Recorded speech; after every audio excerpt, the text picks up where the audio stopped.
అందం ఇంటికి తొలి చూలు పిల్లాలు అందం జన్మ జన్మల పుణ్య ఫలముగా జాలువారు పసి పాప నవ్వులే ఆలు మగలకు అందం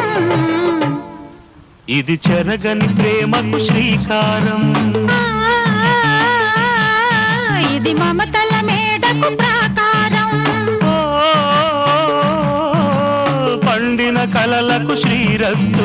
పసుపు కుంకుమకు శుభమస్తు కనివిని ఎరుగని అనురాగానికి